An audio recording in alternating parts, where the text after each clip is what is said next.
WhatsApp guys, welcome to my YouTube channel. और मैं हूं गौरांग। और आज मैं आपको करवाने वाला हूं क्लास 7 साइंस का चैप्टर नंबर 4, जिसका नाम है हीट।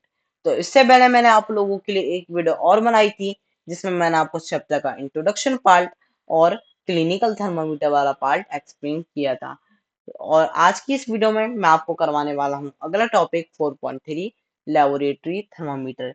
लेकिन अगर आपने अभी तक मेरा पार्ट 1 इस चैप्टर का नहीं देखा है, तो आपको उस वीडियो का लिंक डिस्क्रिप्शन बॉक्स में मिल जाएगा।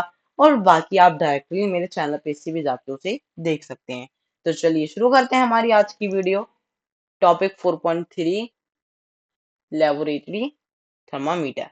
ठीक है, चलिए।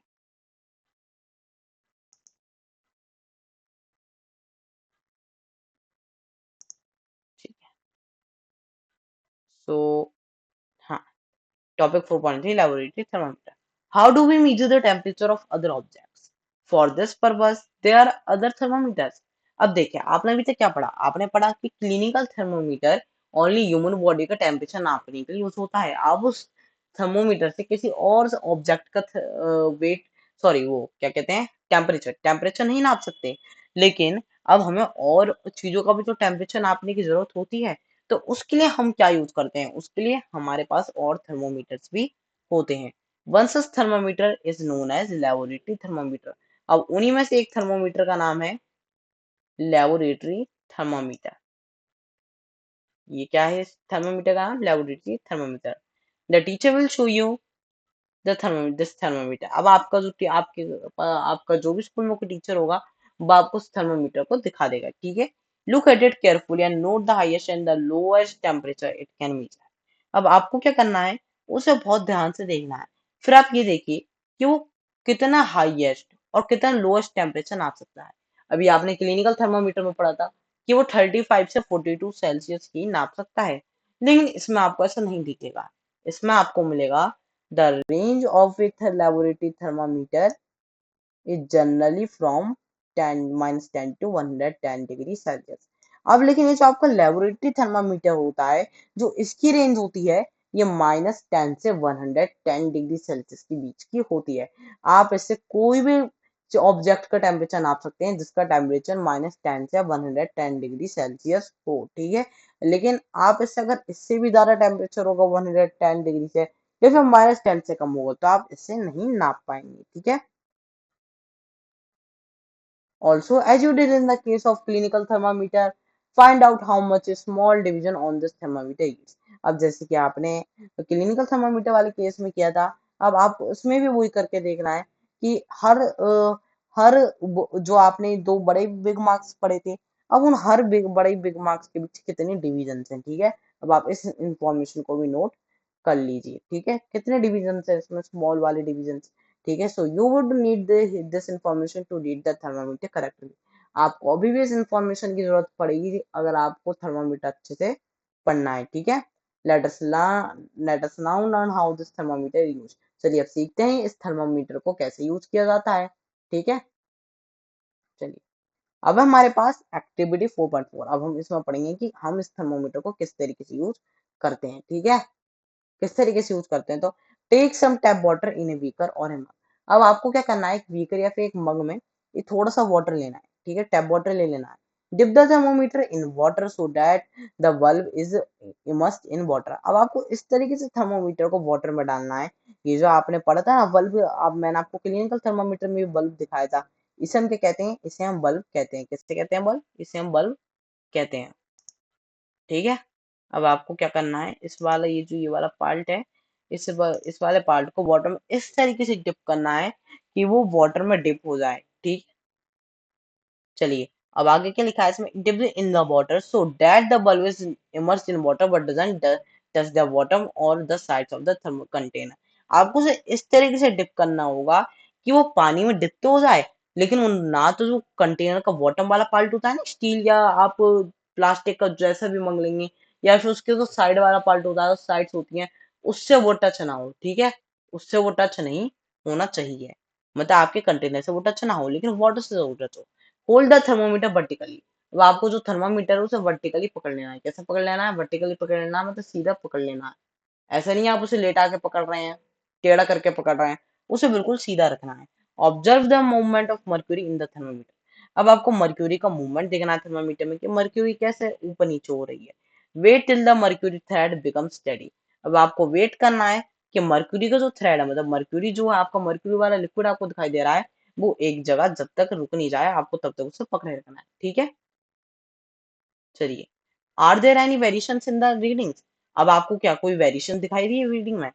कुछ बदलाव दिखाई दिए? Discuss the possible reasons. अब आप रीजंस को अपने डिस्कस कीजिए। Let us try to answer this question. अब चलिए इस क्वेश्चन को ढूंढते हैं कि ऐसा क्यों हुआ, क्या रीजन है, अब हम ये देखेंगे। ठीक है, क्या देखेंगे कि ऐसा क्यों हुआ, तो अब हम इस रीजन को देखेंगे। ठीक है, लेकिन उससे पहले मैं आपको ये करवा देता हूँ, आपको वो जो केस स्टडी दी थी छोटी सी, पहले हम इस केस स्टडी को पढ़ लेते हैं। So different types of thermometer are used for different purpose. ठीक है, अब हम अलग अलग थर्मोमीटर यूज करते हैं डिफरेंट पर्पसेस के लिए। The maximum and minimum temperatures of the previous day reported in weather reports are measured by thermometer called maximum minimum thermometer. लेकिन अभी तक आपने इस चैप्टर में आपने कई चीजें पढ़ ली। आपने अभी तक क्लिनिकल थर्मोमीटर के बारे में पढ़ लिया, लेबोरेटरी थर्मोमीटर के बारे में पढ़ लिया, लेकिन अभी तक आपके दिमाग में ये चीज जरूर आई होगी, ये जो वेदर वाले लोग होते हैं जो वेदर को नापते हैं, ये किस तरीके से इस टेम्परेचर को नापते हैं। तो ये क्या करते हैं, मैक्सिमम मिनिमम थर्मोमीटर यूज करते हैं। ये भी थर्मोमीटर से ही नापते हैं, लेकिन ये जिस थर्मोमीटर से नापते हैं हम उन्हें क्या कहते हैं? क्या कहते हैं? हम इन्हें कहते हैं मैक्सिमम मिनिमम टेम्परेचर। ठीक है, चलिए वापस अब हम वहीं चलते हैं जहां से हमने छोड़ा था। पहले यहाँ पे भी एक छोटी सी केस स्टडी है, फिर हम इसे करेंगे पहले, फिर उसके बाद हम अपनी एक्टिविटी करेंगे जिस पर हमें इस क्वेश्चन का आंसर मिलेगा। एक्टिविटी 4.5। ठीक है, चलिए।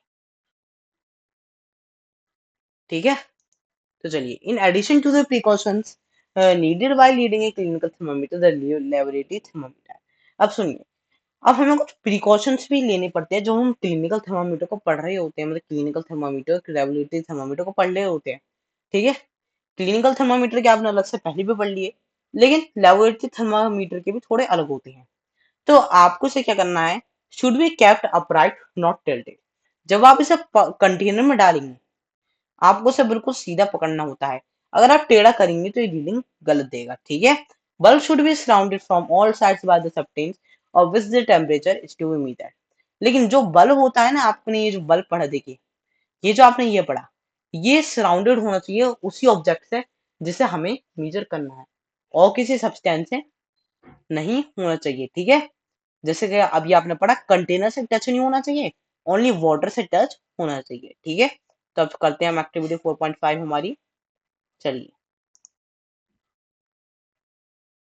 सो एक्टिविटी 4.5 क्या कहती है? एक्टिविटी ये 4.5 कहती है, take some hot water in a beaker or a मग। अब आपको क्या करना है, आपको फिर से एक हॉट वाटर लेना है, थोड़ा बीकर या मग में। ठीक है, dip the thermometer in water. अब आपको जो थर्मोमीटर आपको उसे वाटर में डालना है। Wait till the mercury thread becomes steady and note the temperature. आपको फिर से रुकना है और आपको उसे थ्रेड, आपको जो मर्क्यूरी थ्रेड था, मतलब उसे आपको पहले तो थर्मोमीटर को वाटर में डिप करना है, फिर आपको तब तक वेट करना है जब तक जो आपका मर्क्यूरी थ्रेड है वो एक साथ स्टेडी हो जाए, मतलब रुक जाए एक जगह। एंड नोट द टेम्परेचर, फिर टेम्परेचर को आपको नोट कर लेना है। No observe carefully that what happens now. अब फिर उसके बाद आपको ध्यान से ऑब्जर्व कर लेना है, केयरफुली ऑब्जर्व कर लेना है कि अब क्या होता है। ठीक है, पहले आप अच्छे से नोट कर लीजिए। अब आपको क्या करना है, धीरे धीरे करके उस थर्मामीटर को बाहर निकालना है। ठीक है, now take out the thermometer from water or observe carefully what happens now. Do you notice at that as soon as the take out the thermometer out of water, the level of the mercury begins to fall. अब आपने क्या देखा होगा, जैसे ही आपने thermometer निकाला तुरंत ही जो मर्क्यूरी लेवल था वो नीचे जाने लगा। जब आपने क्लिनिकल थर्मोमीटर का यूज किया था तो ऐसा नहीं हुआ, तब आपका टेम्परेचर आपके मुंह से निकालने के बाद भी वो ही दिखा रहा था। लेकिन जैसे ही आपने उस वाटर में से थर्मामीटर निकाला, मतलब लेबोरेटरी थर्मामीटर को निकाला, तो वो जो आपका मर्क्यूरी थ्रेड था वो वापस नीचे जाने लगा, मतलब जीरो जीरो सेल्सियस के तरफ बढ़ने लगा। तो ऐसा क्यों हुआ? तो this means that the temperature must be read by the thermometer is in water. इससे आपको ये पता चलता है आपको टेम्परेचर तभी पढ़ लेना है जब आपका थर्मामीटर वाटर में हो। ठीक है, कब पढ़ लेना है? जब आपका थर्मामीटर वाटर में ही हो। ठीक है, अब हम पढ़ेंगे ऐसा क्यों होता है। So you may recall that while taking your own temperature you have to take the thermometer of your mouth out of your mouth to note the reading। लेकिन अब आपको अगर याद आ रहा हो तो आपने ये सीखा था कि अगर आपको अपना टेम्परेचर नापना है तो आपको थर्मोमीटर माउथ से बाहर निकालना पड़ता है रीडिंग नोट करने के लिए, तब तो आपको मुंह में रखे हुए नहीं नीड पड़ती। तो can you then use the laboratory thermometer to measure your temperature, body temperature? तो अब आप बताइए, आपने जब क्लिनिकल थर्मोमीटर यूज किया तब वो जो मर्क्यूरी लेवल थी वो फॉल नहीं हुई, लेकिन जब आपने लेबोरेटरी थर्मामीटर यूज किया तो वो डाउन चलने लग गई। तो अब आप क्या सोच सकते हैं कि आप क्या अपना बॉडी टेम्परेचर इस वाले थर्मामीटर से नाप सकते हैं?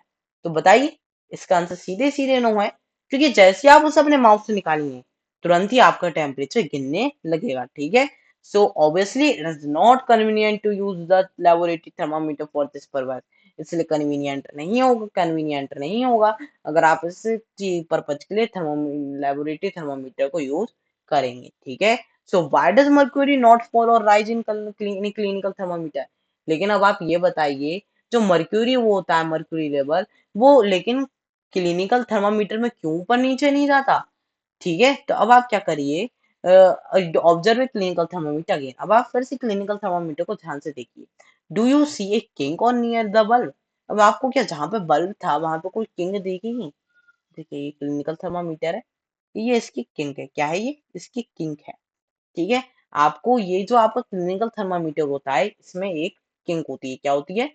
किंक होती है। So what is the use of this kink? अब इस किंक का यूज क्या होता है? तो it prevents mercury level for falling on its own. ये क्या करती है? ये मर्क्यूरी लेवल को बचाती है अपने ही ऊपर दोबारा गिरने से। क्या करती है? ये हमारे क्लिनिकल थर्मामीटर को बचाती है कि जो उसका मर्क्यूरी लेवल है वो वहीं पर स्टक हो जाए, मतलब वहां से नीचे नहीं उतरे। ठीक है, चलिए, अब यहाँ पे मैं फिर से एक छोटी सी केस स्टडी दी है। पहले हम इस केस स्टडी को पढ़ लेंगे, फिर हम अपना आगे का टॉपिक पढ़ेंगे। There is a lot of concern over the use of mercury in thermometers. अब ये बहुत बड़े कंसर्न की बात होती है, मर्क्यूरी का यूज होता है क्योंकि थर्मामीटर्स में, क्योंकि बहुत ज्यादा चिंता होती है, क्योंकि ये जो क्लिनिकल थर्मामीटर होते हैं इनमें मर्क्यूरी यूज होती है। मर्क्यूरी एक टॉक्सिक सब्सटेंस जो हमारे लिए बहुत हार्मफुल है और डिस्पोज होना भी बहुत मुश्किल है, क्योंकि ये तुरंत हम हमारी किसी भी चीज को डैमेज कर सकता है। ठीक है, so there is lot of concern over the use of mercury in thermometer. इसलिए मर्क्यूरी के बारे में थर्मामीटर से बहुत ज्यादा कंसर्न होता है, चिंता होती है। Mercury is a toxic substance and is very difficult to dispose of it a thermometer breaks. ठीक है, मर्क्यूरी एक टॉक्सिक सब्सटेंस है। कैसे सब्सटेंस है? टॉक्सिक सब्सटेंस है, और ये बहुत ज्यादा मुश्किल होता है इसे डिस्पोज करना। डिस्पोज मतलब इसे फेंकना या फिर इसे बायोडिग्रेड करना, मतलब इसे क्या कहते हैं, डिस्पोज करना बहुत ज्यादा मुश्किल है। क्योंकि अगर ये थर्मामीटर ब्रेक होता है तो ये हमारे एक तो हाथों से बिल्कुल टच नहीं होना चाहिए, क्योंकि जो मर्क्यूरी लिक्विड होता है बहुत ज्यादा हमारे लिए टॉक्सिक सब्सटेंस है, खतरनाक है। ठीक है, दी इसी वजह से these days digital thermometers are available which do not use mercury. इसलिए आजकल डिजिटल मरकर क्या क्या डिजिटल थर्मामीटर्स यूज किए जा रहे हैं जिनमें मरकरी यूज नहीं होती। ठीक है, इनमें क्या होता है, इनमें मर्क्यूरी यूज नहीं होती। तो आज की वीडियो में मैं आपको इतना ही करवाऊंगा, मिलते हैं अगली वीडियो में जिसमें मैं आपको अगला टॉपिक करवाऊंगा, ट्रांसफर ऑफ हीट। तो पार्ट 3 का लिंक आपको डिस्क्रिप्शन बॉक्स में मिल जाएगा।